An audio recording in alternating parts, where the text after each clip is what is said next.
The time is now 6 p.m. and I'd like to call the work session to meeting for February the 11th, 2025. We're going to move to item 2A, which is a presentation and submission of the 2024 racial profiling data report to the City Council as required by Texas Statute Code of Criminal Procedure, Chapter 2, General Duties of Officer, Article 2.132, Law Enforcement on Racial Profiling. Here on our panel today, we have Commander Jared, we have Chief O'Malley, and Dr. Eric, and I'll allow Chief to introduce the doctor. Thank you. Thank you, Mayor Pro Tem. I appreciate you all allowing us the opportunity to sit before you today. With me to my right is Commander Jared Tyson, and to my left is Dr. Eric Fritsch with the University of North Texas and also Justice Research Consultants. He will be walking us through our presentation for the evening. Awesome, welcome. Thank you. Appreciate it. Okay, so kind of going to walk through the analysis that we perform when we receive your data. This is our fourth year of doing it. One of the requests from last year that I'll mention was to do some kind of comparative analysis, year-over-year comparison. That's in the report now. We looked at 2021 through 2024, and we looked at comparisons for stops, citations, and then searches. And so there's a table in there that you can look at. Basically what that is designed to do is look at consistency of actions within racial groups over time. So that is an addition from last year. Otherwise, what we do when we get the information from the agencies, the first thing we do is make sure that they are in compliance with the law. The law specifies that each agency must do 7 things, and so we make sure that the agency, in this case Pflugerville, is doing those 7 things, and they are. What we spend really 90% of our time doing is looking at the data, analyzing the data. The Texas Code of Criminal Procedure specifies the analysis that must be performed. They call it a comparative analysis in the law. And so the first comparative analysis is basically to take the data, your 6,415 traffic stops that occurred in calendar year 2024, and break them down by race or ethnicity, which is presented there.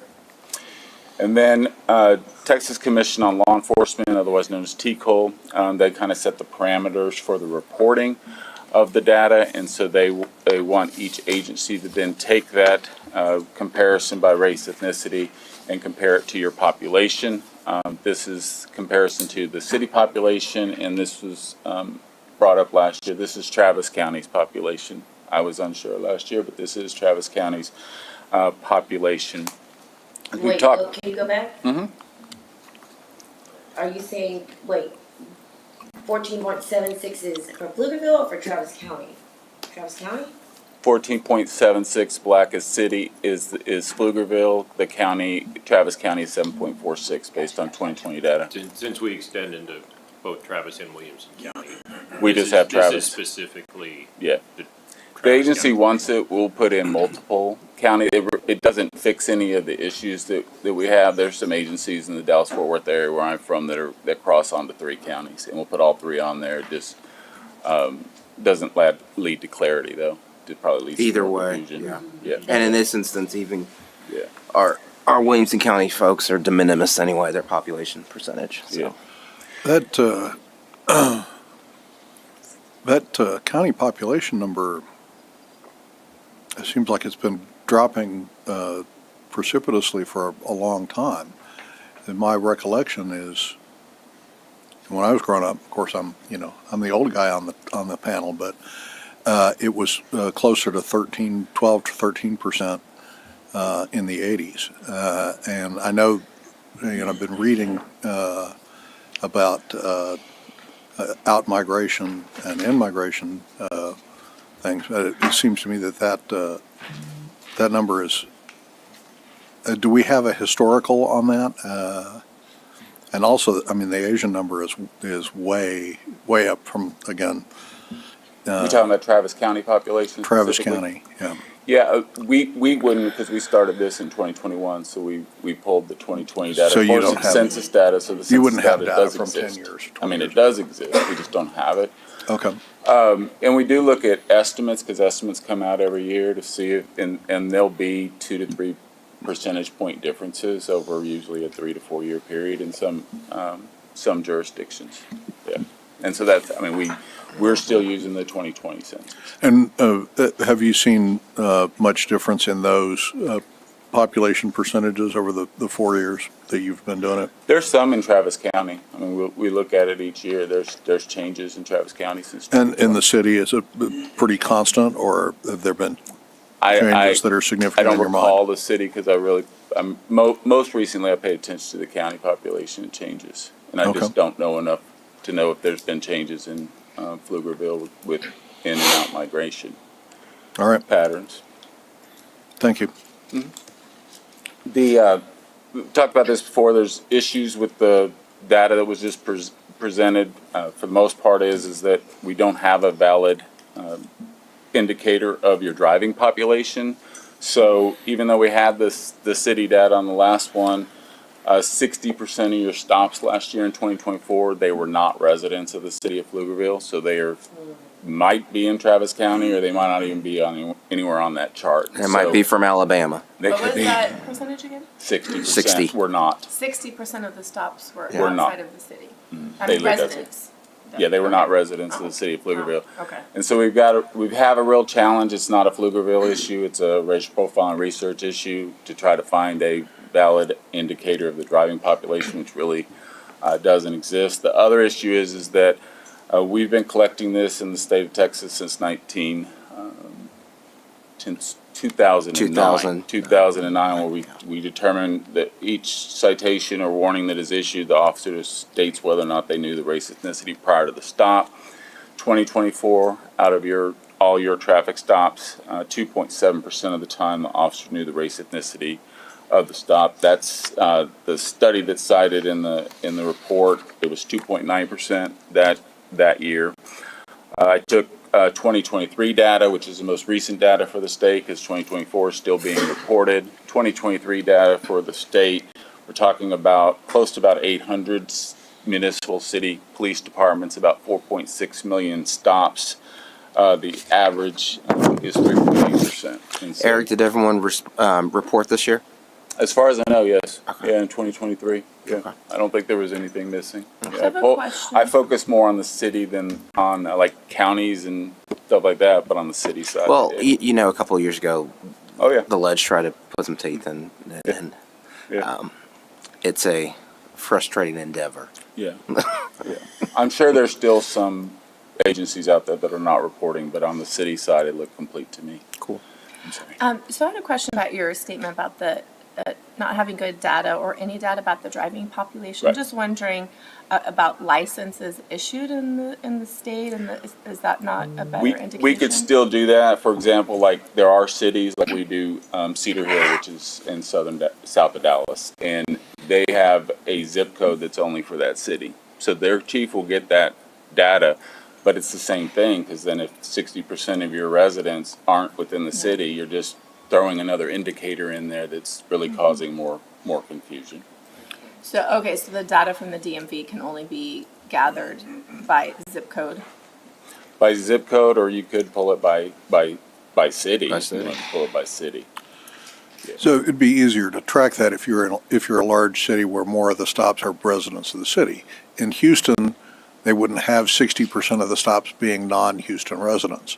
But because we're a relatively small city, we have a lot of people going through, we would have a higher percentage of non-resident stops. Not necessarily. not I mean, necessarily. it's because of the in-migration during the day that occurs. Yeah. Like I'm in the Dallas-Fort Worth area. So Right. the in-migration that comes into Dallas, and we used to do Dallas's report, the in-migration that comes in, it's a complete different composition of people that are being stopped. They're not necessarily residents. So Dallas might have a similar problem because they got all the Right. people from Carrollton and Fort And Worth. as you cross city Okay. boundaries that us as drivers don't know, but the police obviously know, Yeah. it just Right. all becomes muddled. Is it more relevant than on a larger scale, like in the county or in the state? Because there might be less people going in and out of the state that you might, that doesn't help individually with individual police departments, but. I mean, there's going to be less variability, because if you look, like we've done DPS analysis before, if you look at DPS, I would say a higher percentage than 60% are going to be residents of Texas, at least. So they're going to have that, but where they're from in Texas is going to vary.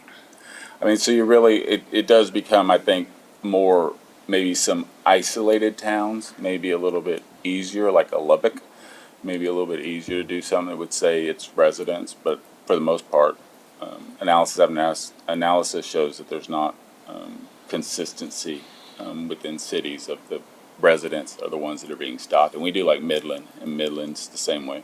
Most of them are not residents. Yeah, and I mean, and that's the problem with. I mean, you haven't just heard it from this council over the last 10 years, but other people about this is that's the frustration with this because you're not trying to get an assessment of the state of Texas. You're trying to see what's going on in the individual departments across the state, see what issues or concerns, are flagged for it. I give Governor Perry a lot of credit, Senator West a lot of credit when they're advocating for this. Gosh, I can't believe it's been 15, 16 years ago. But realistically speaking, it's the formula and what they have with it. It just, there's not much you can actually discern from this information. That was the overarching message at the end. It's like there's a lot of data, but we're not able to actually and they won't determine meaningful analysis. And what we spend our time on, which becomes the second and the third comparative analysis, is looking at post-stop outcomes. Because then at least at that point, you can say that the officers identified the person's race or ethnicity, and really we don't focus too much on the stop data because of all the issues with it. And so what's presented here are basically your main traffic stop outcomes in addition to arrests, but just kind of overall, which is not on the slide, we take all of your 6,000, 6,500 traffic stops, 49% of them ended with a written warning in 2024, then another 10%, which isn't on this slide, ended with verbal warnings, so basically 6 out of 10 end up with a warning. Then 35% ended up with a citation, so about a third, and then 6% ended up with an arrest. And so what's presented here are column percentages. So basically, of the white motorists that were stopped, 56% received a written warning. Of the black motorists stopped, 49% received a written warning. And what we look for here are two things. We look for consistency within groups for each stop outcome, except for arrest, because that's going to vary more than the others. And then we also look, which you have Eric, here. can you, because we are going to hear about it. Can you explain why arrests would vary more than the others?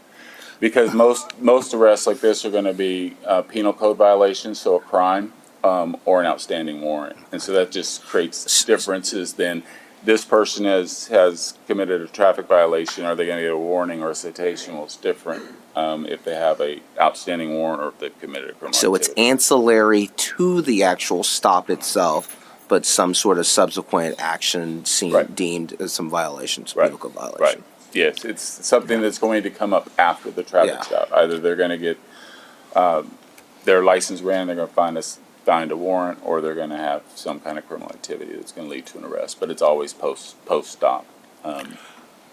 And so, what we look for is consistency. You do have the other thing we look for, which you do have here. You have a uniform traffic enforcement SOP, and so basically what that does, it provides guidance to officers that when this violation occurs, we would expect a warning. When this violation occurs, we would expect a citation. And so it leads to consistency in behavior across officers, and then of course that's monitored by supervisors, by their sergeants.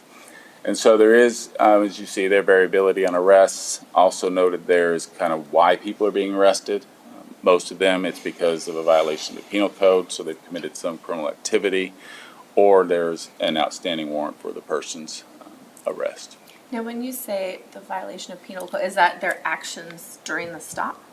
Yeah. So it could Okay. be drug possession, it Okay. could be something, but yes, it's Something just you during the find- stop. Something found during a search It or in could plain be, view? it could be, Could be. yes. Plain view is one Yeah. search, yes. Or a chase, yes. Yes. Now, there is a bit of an outlier there in the citations category. The Hispanic Hispanic motorists? population. Yes. I would say, and because you have the uniform traffic enforcement SOP, I would, because it is at some point 15 percentage point difference, I would say there's some form of behavioral difference in what's required to receive a citation. And so what that is, it could be, like, for example, in your SOP, you're required over a certain speed limit to receive a citation. There's differences in behavior by racial groups, ethnic groups. No driver's license requires a citation. No insurance requires a citation. So I'd look for those activities that require a citation, and then is there any variability among groups in regards to that particular There's behavior? some- We don't have that data, but There's that's what I do. automatic citations based on rule, and then there might be discretionary citations, which would be Yes. more of where you'd have, So concerns. for example, let's say running a stop sign, all that behavior is the same. The person's running the stop sign and that is the violation. But then in your SOP, it will say if the person kind of rolled through the stop sign and didn't, there wasn't any danger involved, then a warning is expected. But if they went through quickly and or it caused danger to someone, then they get a citation. And so that's done for every basic traffic violation that you have. It provides that guidance to the officer instead of, well, should I write a ticket or should I give them a warning? It gives that So expectation. why are we not collecting the data that shows why they got the yes, citation? that was my question. You have that in. No, your- they have- I mean, well, then why is it not here? I mean, because it really, this alone, looking at this, shows racial profiling, in my opinion. But if you look at the extra data that you're saying, you can prove that it's not racial profiling. So the general public's gonna look at this and they're gonna say, hey, Pflugerville police officers give more citations to Hispanics and they stop more Hispanics than they do anybody else. We need to know why. I think they deserve to know the extra stuff to show, hey, well, a majority of Hispanics don't have auto insurance or whatever it may be. So, well, but, okay, but this is where what Caesar's saying, this is why it's important that we collect the data. So, Chief, I'm under the impression, since it's a standard SOP, that we should be able to go ahead and filter out what were the rationale, the reasons for this, and then that's information you can provide Friday report or something like that for us. That is, we can pull the information of, Yeah. of what the citation was for. Yeah. And then we'll be able to see that, yes. Yeah, and I think that kind of data empowers us to be able to explain to the citizens that there's not racial profiling going on in Pflugerville, that it's actually, there are other ancillary reasons why people are being pulled over or given citations. That's another, since we keep adding things to next year, every year we keep adding something. Maybe next year might be something from the front end you may want to put in to report for see about that. The next assessment we do is on searches, same basic type of assessment. In 2024, about 7.5% of your stops resulted in a search. There's 5 different categories of search. The search percentages there, it's the same analysis as the stop outcome regarding citations and warnings. 5.8% of white motorists were searched. Of the black motorists that were stopped, 12.2% were searched. We do have this data. We don't have the data on reason for the citation, but we do know why people were searched. Most of the time, people are searched based upon probable cause. In the city of Pflugerville, the second thing is incident to arrest. That's over a third of your searches. I would offer that really muddies the analysis, because a search incident to arrest really isn't a classic discretionary search like a probable cause search is. And Yeah. Yeah, what is Yeah. that? which one? Search incident to arrest. So once you get arrested, So when someone is arrested, then by law, by the Supreme Court, then the officer is allowed to do certain things. They're allowed to search the person. They're allowed to search the area of immediate control, and they may be able to search the motor vehicle if they have reason to believe that there's evidence connected to the crime in which they were arrested, or basically a weapon, something that's going to pose a danger to the officer. So, If it's one of those two things, then they can search the vehicle. And so it's a very narrow search, and it doesn't require any level of proof. It's just allowed as far as the search of the arrested person in the area of immediate control, just as part of the administrative process post arrest. is it a narrow? Okay, just to make sure that we have our using our vernacular, our words correctly. A narrow category for a search, because it obviously makes up more than a third, but it's into an arrest. Or, I mean, so you're saying that if somebody gets arrested for something, and after that you do the search, you know, you already have in the car, search the vehicle, the search is only in the actual driver's side area, back seat, can't be in the trunk or anywhere else in the car? Can't be in the trunk incident to arrest. It's anywhere in the passenger compartment and Okay. the unlocked containers in the passenger Okay. compartment. So- anything that's locked is not searched, and anything that in the trunk is not searched. Okay. So then what I would say is that, because again, to Caesar's point, people are going to look at it as more than double for black Yeah. population. Taking out the incident to arrest, because I get it, when someone's arrested, okay, listen, this is something that they're going to do related to that. I would go ahead and see why the searches occurred from that aspect. So if you, can you get into the locked areas if you have probable cause? With probable cause So, again. I mean, depending so on you what do you're have that searching. ability to, I mean, if you're saying that they can only search unlocked areas, the police officers can only search unlocked areas, but if they have probable cause, they could go into the, Absolutely. okay, I just want to make sure. Good. Anywhere in Also- which that item can be found, Yeah. locked or unlocked. All right, Also for an inventory search, so if that vehicle is being towed, yeah, then Yeah. that, now we can go into the trunk to see what's in the trunk. It's an inventory search, so Okay. we can make sure there's not a body, there's no weapons or whatnot, so now we can get there. yeah. I converts. just wanted to make sure we didn't Yes. have some kind of thing here in Pflugerville that prevented y'all from doing No, that. no. So And the inventory search also provides some protection for the person whose vehicle is being impounded. That is correct, so they can't say that we took something out of their vehicle. Exactly. So you Yes. do an inventory and you say, okay, well, there was, I don't know, 24 pack of water and, $34 in the trunk. He needs to get back his water and his $34 when he gets his vehicle Yes. back. how often do you have someone after an arrest, someone else come get the vehicle? I don't have the data on that, but we always try not to, if they have a valid driver that's A, in the car, or B, that they can Oh, get to the car. I don't need to hold you to a percentage. Is it more often than not, less likely Yes, than no, not? more often than not, we Yeah. will let that car go because we also know that that also incurs tow fees and whatnot. So if they, like I said, if there's another valid driver in the vehicle or they can get one to the scene in relatively quick time, we will release that vehicle to a licensed driver. Yeah, I figure that's us. The other thing on, Could I'm you, sorry. could you give me an idea on the consensual searches? How often do you discover contraband? I am always curious, I think every year, in the rates of discovery of contraband in each type of search. for consent, total 25%, 12 of the 48. So people are saying, yeah, you can search my car even though they know they can have something there. 25%? Yeah. Or they didn't know they had something That, there. but you know what? Here's the problem. To your point. Mm-hmm. If an officer asks, how many people actually know they can say no? So I mean, I can tell you how many times I've said no. yeah. But- But The lawyers. yeah, because I was like, because that's what I can get. Because I'm like, a fourth of people probably don't know. And based on that, then it seems within that number, there must be a pretty significant number Oh, I of see times now. that there's a probable cause search where contraband is not discovered. Do you have a number on that? The probable cause searches, there were 206 of them, 159. They discovered contraband at 77%. 77, so 23% of pretty the high. time with That's probable high. cause, we're still not finding contraband. So the inverse of that, 23% of the Yeah, time, Where there is yeah, probable cause. yeah. where they there did is not find- probable cause, Yes. there's no Right. discovery of contraband. Right, but probable cause is just the standard of more than likely. It's So, not any level of certainty. What's the industry average? I would like to point this out, I just spoke with Doctor about this, the hit rate on a probable cause search across the entire United States is about 35%. Okay. Our officers are at 77%. What about Way for Texas? above average. I don't know of Texas. This was the Stanford Police Project and also the UIC.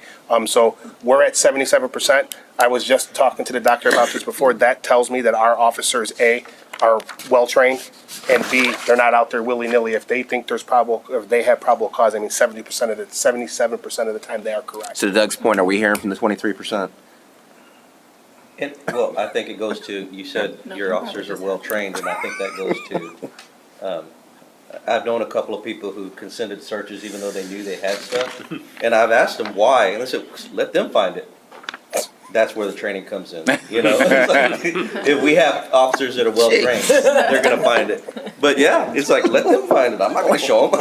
And one thing to keep in mind with and one thing to keep in mind with the consent searches, we're looking at over 6,000 traffic stops with only 48 consent searches in the entire sample. It's less than 1% of your traffic stops end up. in a And you said consent search. there were only 12 hits on consent searches. Right.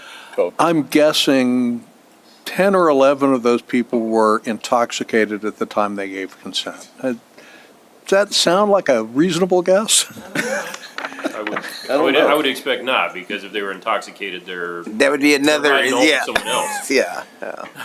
Anyway, Likely in cops, right? I'm thinking their judgment is impaired and they're they've been thinking, no. oh, the cops aren't going to find my whatever You need to know the because. percentage of reason the stop was, or DUI, you know, like. Yeah. So tell me if we track this, I would really like to know in the future how many of these stops we requested consent, and were declined. Because that's, I think, one of the biggest concerns I have is, are we targeting a particular population, asking for consent?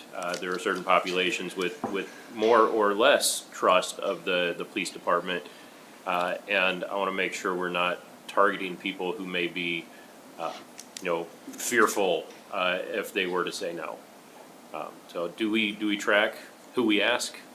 Is that tracked in there? Or who As far declines. as who we ask and whether they say yes or no, currently we don't have a method to track that in our systems, no. That should be another box. I would really like to see something that I think that tells a more important story. I know it doesn't tell a legislatively required story, but I think it tells a better Well, story. it's the hidden percentage that we don't know about. Yeah. Yeah, I got you. Yeah. We talked about consent searches. The last thing on here is we talked about hit rates. The contraband was discovered in 48% of all searches, so that included the incident to arrest searches, probable cause searches, that is all of them. Then we got into individual types of searches, which we saw that there's differences in the hit rate regarding different searches. Last thing we look at is whether or not there's been any complaints alleging racial profiling during any of the traffic stops. You did not receive any complaints in 2024. When was the last time we received a complaint? It was none last year, I know that, because I always look at last year's report. So I have a couple of questions. Wait. Do we We do you missed remember that? we missed the slide that you're always talking about, the most important one, which is, did the officer know the race of the person before they stopped? That was at the beginning. 2.7. That was 2.7. Okay, I was like, that's the Yeah. one that you always point out that. No, That's the one. Yeah, which is why we don't pay a lot of attention on the. Yeah. Well, I had a question On the- about that before you, That seems higher. if they don't know, but I just, I don't know, it's really hard for me to imagine that, because they kind of can see you when they pass you if it's daylight. You kind of have some assumptions of what I am. You may not know if I'm from Kenya or Somalia or Trinidad, but you definitely can see I got this black face. I would like to point out the tinted windows in the Definitely, state of Texas. definitely Somalia. Definitely At Somalia. night? And I would say this is probably not as frequent of a reason for the traffic stop as something else regarding speeding and running a stop sign. It's side views or it's rear, and so there's. Are you telling and us it's radar cons- doesn't it's pick up that consistent- information? I'm sorry, what? Are you telling us radar doesn't pick up that information? No, radar is not. It's a very long ways away, and so it I don't want it to be. it's consistent over time. The state average is last year was 3.8%. We had a student do a thesis on Some this. assumptions. It was 2.9%. That was from 2016. I mean, it's just Do you consistent over and remember over what it was again. last year for us? I feel like it was. It was a under little bit. 1%. It was lower. I want to say it was somewhere like 1.2% or something like that. Yeah. Yeah. And I Okay. think one of my concerns with that number is that sometimes you might not know the race of the individual, but you may have a good idea. The characteristics of the vehicle. Yeah. Yeah, but is that mean, burn orange Jeep. socioeconomic? Are you saying pickup trucks have a particular ethnicity associated with them? If your last name's on the back of your truck, Oh, stop. you never know. So, my question overall is, what is a meaningful indicator if there, to see if there is racial profiling happening? The best analysis that can be done is really a peer-to-peer assessment. So officer to officer within the agency, which requires incident level data for each individual officer, and then compare their post-op actions in comparison to the peers. Basically, you create an average, and then you see if there is any difference, one officer outliers. versus the average. My second question is outside of this scope, but it just makes, I'm curious like that. It would be interesting to see gender, if there was differences on gender. Well, we see Gender's in your report. It's in the report, right? It's required now. It's some, Oh, I guess I missed TCOL that. did, TCOL requires it now, starting in 2020, and so After, in 2024, 35% of your stops were female motorists, 65% were Eric, males. wasn't that after Sandra Bland? Yes. When we did Yeah. gender, Yeah. we started collecting it, it just was never reported. Okay. It was then, it was collected, but now we're supposed to compare it to the population, the gender of your population, that's the new part in 2020, then- but yes. What about age? Not it's not, I'm just saying, It's not it's interesting assessed. data, like, is it the teens and 20s are the ones that have the most stops, and versus, senior citizens probably not. right, I don't know. right. And it, Well, Correct me if I'm wrong. I think the Chief, gender but one's a little bit odd just because it's racial profiling, but then we do the gender analysis by Really? population. Really? You're Aren't- trying to make rationalizations out of what the ledger Aren't want? most, Well, that was TCOL that said, you gotta report that compared to your population. I'm like, why? Just Do we need- throw it in the report.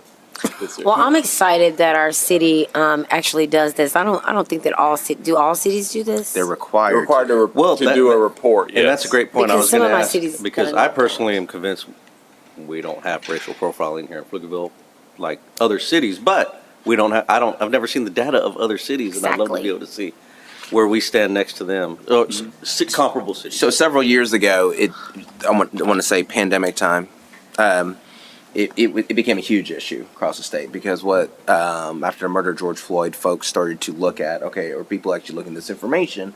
And then you started to see that some cities just flat out refused to have it. Some people were Right. putting in Excel spreadsheets, whatever the heck they were submitting over here with that as well. And so you saw a huge juxtaposition between what Pflugerville and then many other cities did with other cities across our state. What they also found is that the penalty that was enforced on this was so de minimis that it really didn't force people to actually. Is it like 100,000 or something like that? Means that it wasn't enough money to make anybody actually like, oh, okay, No, fine, it was like fine me and we're $500 good. fine. Was it? Started Well, at probably 1,000, now it's 5,000. 1,000, oh my God. Now it's The five. $5,000 Yeah. fine, I still imagine we probably paid you more than that to put this report together. Yeah. Not quite, but yes. But you're right, over a few years, you're right. Yeah, you're right, good point. So it's Yeah. really good to have so you may not know this, he's the OG of this. For now. And so to actually have the person there who's actually came from the onset regarding this to come and report, that gives Serena a lot of credit. Because I guess our first year, we had a whole bunch of questions. You're like, well, I might as well just get the guy who did this. And and so we have him here. Yeah, yeah, we have him here with us. So going back to the, what would be a relevant benchmark when you said officer to officer, is that something that we do?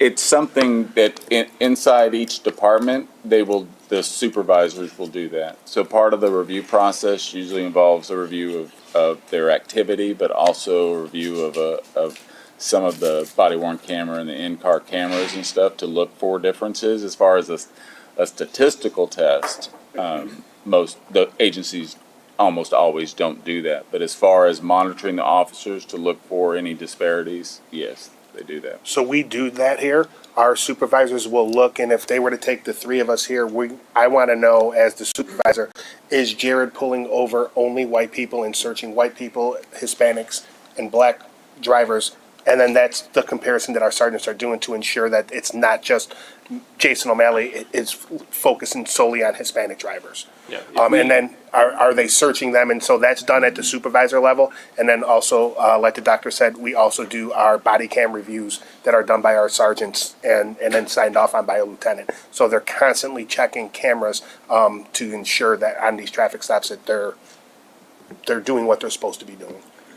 So I imagine, you know, if someone is pulling over a certain demographic at twice the rate of his Yes. peers, then we're not gonna believe him when he says that he didn't know the race ahead of time. Have we released anyone because of that? Have we disciplined anyone because of No. that? I can honestly say since I've been chief, we have not had not one incident where we even thought that someone was going that route. We have not had that here as of yet.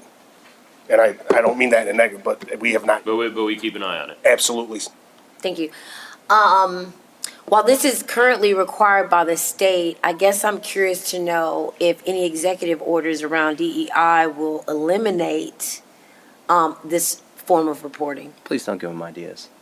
I'm just asking. Not that I'm aware, but one of the interesting things that I found out this year, which I never thought of being at a state university, but we do several of the university and community college police departments, and one of them doesn't do racial profiling training anymore, even though it's mandated by law because of DEI. What are the community college or one of the specifically to what's required within universities?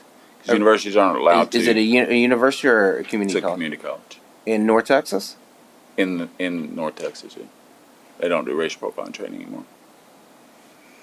I'm assuming that's their legal counsel's direction on it, because we get it all the time on this is our legal people's interpretation of what this law means. I had not heard that, and that never got on my radar that universities were not going to be able to do state mandated racial profiling training. I will talk. But it's one out of probably 10 that we do. So That's I don't know how widespread it is. very, very disappointing. So, and along those lines, to what Mayor Pro Tem was saying, do we see any changes that may be coming to the report, additions? It is quiet. I monitor the legislature, and there's actually no pending legislation on anything to do with racial profiling. There is a bill that's looking at collecting data on mental health calls, and then there's one which I didn't know was an issue, but it's on a motorcycle profiling. I'm not really sure what that is, but it is a thing evidently enough somebody put in a proposed bill for it, but that's it. Thank you. Chief, do our cameras kick in automatically once we make a stop, or how does that work? As soon as they activate their lights in their vehicle, their body cameras, Automatic. the body cameras and their in-car cameras automatically start recording. So there's no one, so there can be no allegation that No, folks sir. are No. trying to get shut off. Okay. That even goes just so you're aware, even our tasers, right? So if someone pulls out a taser and we're all in the same scene, as soon as that taser comes out, everyone's camera turns on. So I like so that. that way we do not have any incidents where something happened here and you can say, well, I don't know, I didn't see anything. No, everyone's cameras turn on. I just think about how It's good. how much of a difference it made for that City of Austin officer whose camera was on during that stop in Williamson County, and it made a difference because he actually had the information, the data points on there. We'll also kick on other agencies' cameras as well, just so you all know that. So if we're working a scene with Wilco, Yeah. and the same thing happens, our cameras all sync, Axon cameras sync together. So another agencies will turn theirs on as well. As So long as they have the same brand. as long as they have the same Axon, which 90% of the But agencies you can do. imagine what the industry looks like there. That's cool. All right. Any other final questions from the council? Keep up the good work. Chief, Yes, sir. aren't the disproportionate number of offenders that you deal with males between 15 and 30? I don't have that data. I don't know. Okay, thank you. All right. Thank you so very much. Thank you. Thank you. All right, we're going to be moving on to agenda item 2B, which is executive session item, consultation with legal counsel pursuant to section 551.071 of the Texas Government Code regarding lease of 101 East Pecan Street. We're in executive session.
Yeah. You have enough, you have enough. Well, three, I think we need three, right, for executive, for, work session? I have enough people? I think we need three, right, for work session? Four? All right, there we go.